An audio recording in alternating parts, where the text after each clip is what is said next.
Halo semuanya, selamat datang. Kali ini kita bakal bedah sesuatu yang menarik banget, yaitu filosofi inti dari SDN Ciparai. Ini bukan sekolah biasa loh, mereka punya cara pandang sendiri soal sukses yang jauh lebih dari sekedar nilai di rapor. Penasaran gimana mereka ngebentuk karakter murid-muridnya? Ya, langsung kita mulai. Oke, jadi kalau kita ngomongin visi mereka, ada satu kata kunci yang langsung muncul. Pertanyaannya simpel, apa sih artinya jadi murid yang bisa?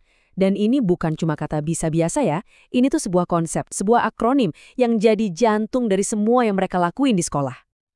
Nah, ini dia jawabannya. Bisa itu ternyata singkatan dari beriman, inovatif, sehat, dan aktif. Keren kan? Pemilihan katanya tuh cerdas banget. Kenapa? Karena bisa ya artinya mampu. Jadi ini semacam double meaning yang positif banget, yang dari awal udah nanemin ke murid-murid kalau kamu tuh bisa berhasil.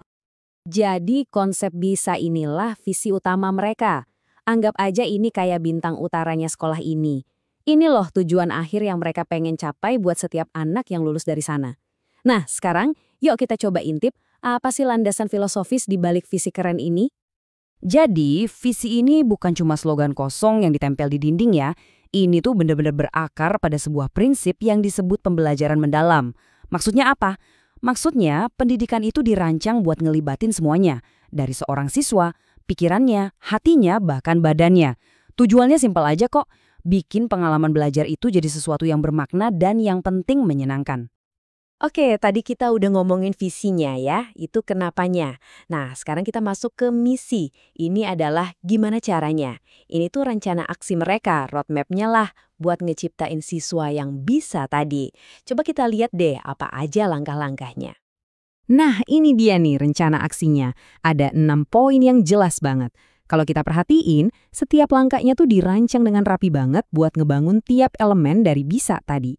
Jadi mulai dari fondasi karakternya, yaitu beriman, terus lanjut menumbuhkan sisi inovatif dan kesehatan yang menyeluruh, sampai akhirnya mendorong mereka jadi aktif lewat kerjasama dan komunikasi. Wah, semuanya nyambung banget kah?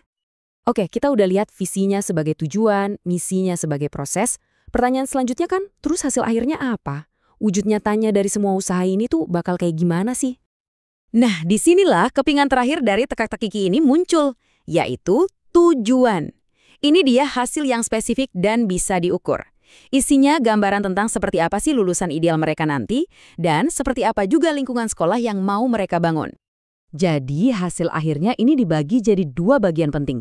Yang pertama, soal karakter lulusannya. Mereka pengen lulusannya itu ya pribadi yang beriman, pemikir kritis, sekaligus jago komunikasi. Terus yang kedua, soal budaya sekolahnya yang harus mendukung itu semua.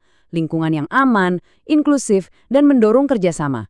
Nah, ini poin kuncinya nih. Buat nyetak murid yang hebat, sekolahnya juga harus jadi tempat yang hebat. Masuk akal banget kan? Oke, sekarang mari kita coba tarik benang merahnya. Kita udah lihat visi, misi, sama tujuannya.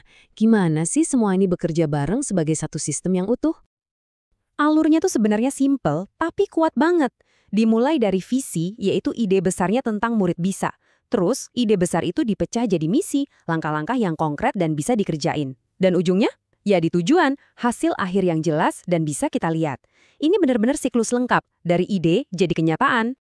Jadi, sekarang kita balik lagi ke konsep inti, bisa, tapi dengan pemahaman yang jauh lebih dalam ya kan? Ini bukan lagi sekedar akronim biasa.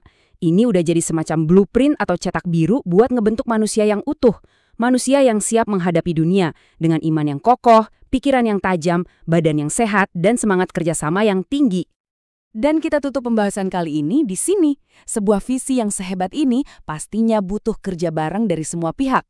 Anggap aja ini sebuah undangan terbuka buat para guru, orang tua, dan bahkan kita semua di masyarakat untuk jadi partner aktif dalam membentuk generasi bisa selanjutnya. Jadi pertanyaannya sekarang kembali ke kita, peran apa yang bakal kita ambil?